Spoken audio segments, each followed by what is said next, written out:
Japanese folklore has more monsters per capita than any other tradition, except possibly China. What's less obvious is that many of those monsters are not native to the supernatural environment, but rather created, either deliberately or by accident. This usually happens in the context of curses and revenge. Today we're going to talk about some of them, and yes, I'm saving the best, and by that I do mean worst, for last.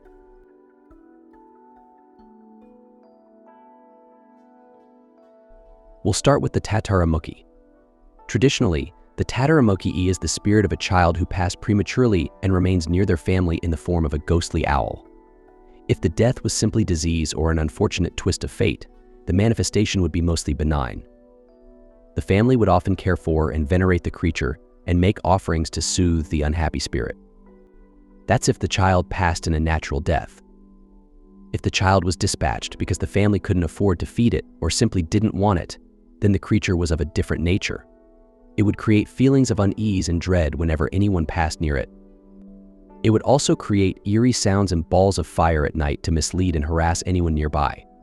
Even then, it was usually not a great physical danger, but it would remain and remind the family of their guilt so they would never have any peace. That's bad enough, but what if the tatarimokke was not the spirit of a child? Sometimes it could be the spirit of an adult murder victim, in which case the owl would haunt its murderer and their family, and it wouldn't simply make them feel bad. It would curse the perpetrator's entire lineage, who would have nothing but misfortune as long as they lived, and as long as their children lived and their children's children. The curse would endure in constant misery and ill luck down through the generations. It would end only when that lineage ended. The real curse was complete and total extinction.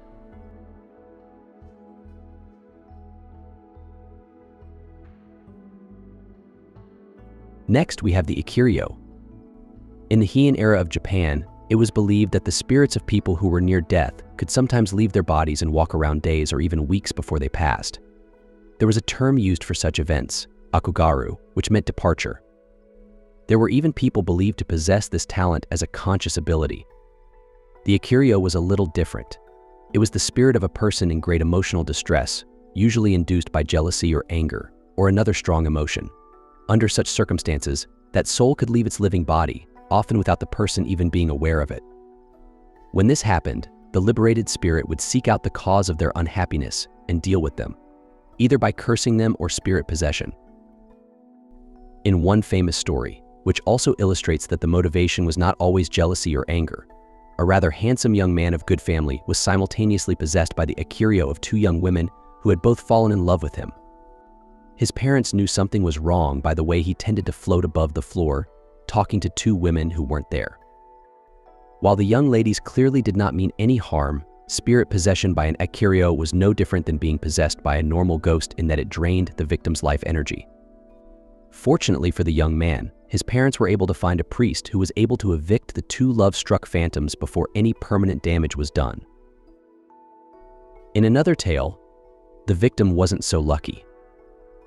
A man on the streets of the capital meets a noble woman who needs a guide to a particular government minister's house. Since he knows the way, he agrees to take her there. Upon their arrival, the lady simply vanishes, and screams are soon heard from within the house. The minister wails that his former wife's ikiryo is there and making him sick.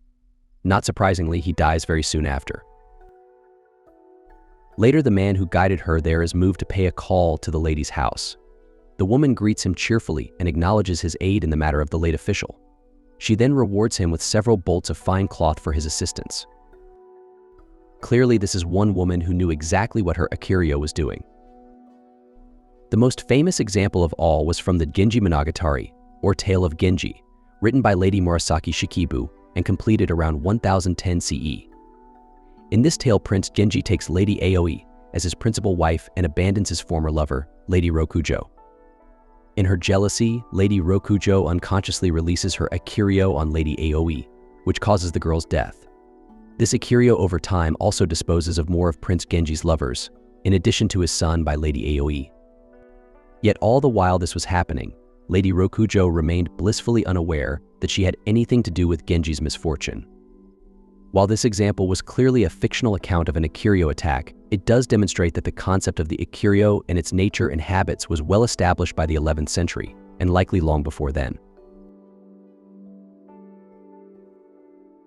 While the ikiryo is certainly a very dangerous creature, I must award the top spot in this account to a creature called the Inugami. The name can be translated as either dog spirit or dog god, though perhaps dog demon might be more appropriate. It served as a familiar of sorts to those who practiced dark magic and knew the secret of creating it. Regardless of who it served, the Inugami was usually depicted with some human-like characteristics and wearing the court attire of the period. It might surprise you to know that belief in Inugami persisted in Japan at least until the middle of the 20th century. There were 2 cases in that time where a person was sued for slander in a court of law for accusing their neighbor of sicking an Inugami on them. They were completely serious, and the courts took it seriously as well.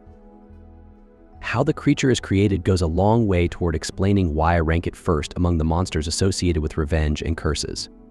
I will not describe here how one allegedly creates an Inugami because it is too disgusting. I will only say that it involves a living dog, and when the ritual is done correctly, the dog's soul supposedly manifests as an Inugami and will serve the one who created it. What happens if the procedure is done incorrectly? I'll leave to the imagination. As for serving their new master, well, sort of. But it was often more of a danger to its master than it was to their enemies. True, the creature is nominally under the creator's control. It will carry out any task given to it, whether it is to possess and destroy an enemy or curse the enemy's family, or learn a secret its master wishes to know. It can cause epileptic fits or bring misfortune and poverty and ruin to its victims. Whatever it is ordered to do, however vile, it will do. It was commonly believed that all such who dabbled in dark magic kept an Inugami in their service. Yet here's the thing. As might be expected, the Inugami remembers what it was and has a great deal of resentment towards those who made it what it is. Moreover, when the original creator dies, the Inugami in turn is bound to its late master's family and will serve them as well. Whether they want the Inugami's service or not is irrelevant. They own it. This is not a good thing. The longer it exists, the more the creature's resentment builds until it is less like a powerful and obedient servant and more like a rabid dog. It becomes nearly impossible to control and will turn on its masters. Even taking it to a far-off place or sealing it away with no chance of escape will not protect either the creator, if still living, or their family from the Inugami's curses. Only a very powerful sorcerer can control an Inugami once it has reached this unhinged state. If the original creator's family has not produced another such in the intervening years, well, too bad for them.